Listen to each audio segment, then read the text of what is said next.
الحمد لله والصلاة والسلام على رسول الله. سبحانك لا علم لنا إلا ما علمتنا إنك أنت العليم الحكيم ولا فهم لنا إلا ما فهمتنا إنك أنت الجواد الكريم. Dear brothers and sisters, this is some advice on how to use our time.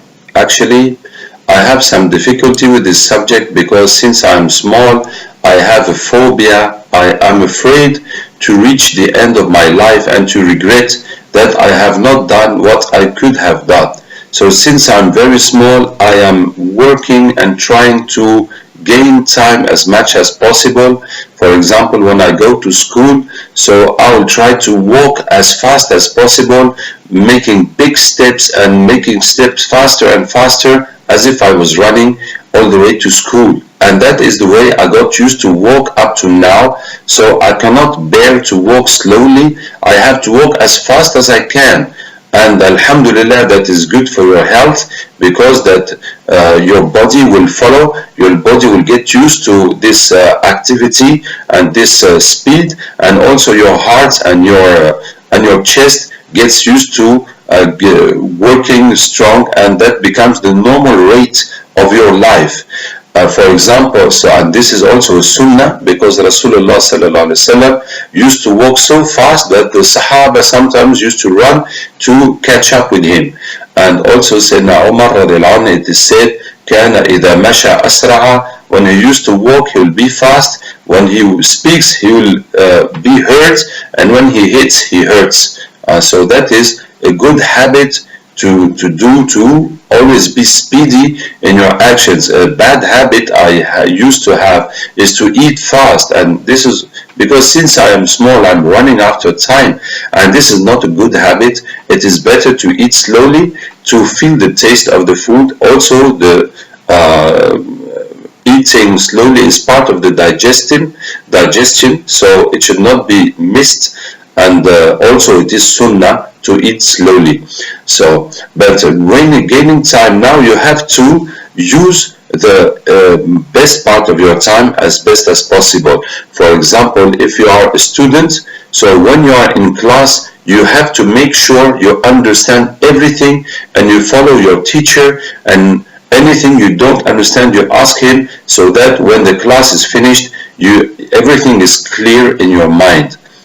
So any main activity you are doing, you have to be fully present so that you do it completely, and once it has been done, you have the full benefit of it, and you don't need to come back and to repeat and to complete and to ask people what was this, how was that, or go to do some more work because you have missed part of your work. So that is the first thing. And after that, you have to do all the tasks that can complete your work. For example, if you are a student, as soon as you go out of classroom, you are going to do everything that all the teachers have asked you to do, and try every day to have finished all your homework and to be totally free. That is the best way of handling your time. As soon as you are out of class, you go do everything that you are asked to do, so that when you go to sleep in the night, there's nothing left that you haven't done yet.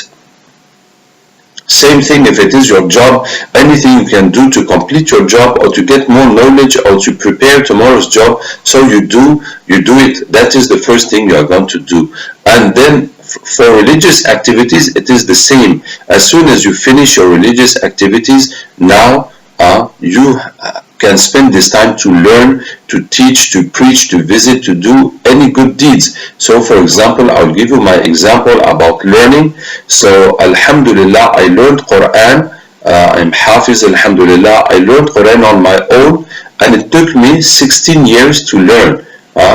From the first day someone told me, well, go learn this surah, I took the Quran, I started learning. Alhamdulillah, I never stopped until I finished Quran. So I never have given time for Quran. I never have been somewhere or leaving my activities to give this time specially to learn Quran, but I will always learn on dead times. That means if I'm with people and they're discussing something that is useless, that I don't see any interest, I'll just move out and go in my corner and take my mushaf and learn my Quran. if I cannot change the subject into something good, positive, constructive. The most Quran I have learned is in transport. When I'm in bus, in train, in plane, in any kind of transport, I will always have my Quran with me and I will learn. Now to revise the Quran, it is in nafila and farz if I'm praying alone. So whenever I'm going to pray, I'll read the next part of my Quran until I finish it. So that way, whatever I learn, I don't need to care about it anymore, because I'm going to make it turn in my salat, in my prayers, and it will not be forgotten. You see, and that takes us also closer to the sunnah of Prophet ﷺ and Sahaba, who used to learn, who used to recite the whole of Quran in their night prayers all year long, the way we do Taraweeh in Ramadan. And concerning books, learning Islam, of course, we have to learn with ulama and ask ulama, and anything that is not clear in our minds, we should ask ulama. But some other things, for example, the understanding of Quran, so we have to use tafsir, the history, we have to use books of history. So I have books in my home. So whenever I am at home, when I have time, I read those books, and I will take one book, read it from A to Z, so that I have full understanding of the subject. Now I advise you, because our intelligence cannot be the same, that you have to have a notebook, that whenever you learn something good, or you hear or you read something good, something interesting, positive, you write it down. Take note of it, so that when you review your notebook and your notes, you will remember all these good stories and hadiths and dua and fa'idah, anything that is interesting, that is positive, that can help you, that can help also people. So it will come back into your mind. And also by preaching it, by repeating it every time, inshallah, it will not leave your mind. So concerning time, now the time also you spend at home, you have to give that time to your family. As said Aisha radiallahu anha, that Rasulullah sallallahu alaihi wasallam, when he was at home, he was in the service, he was serving his family.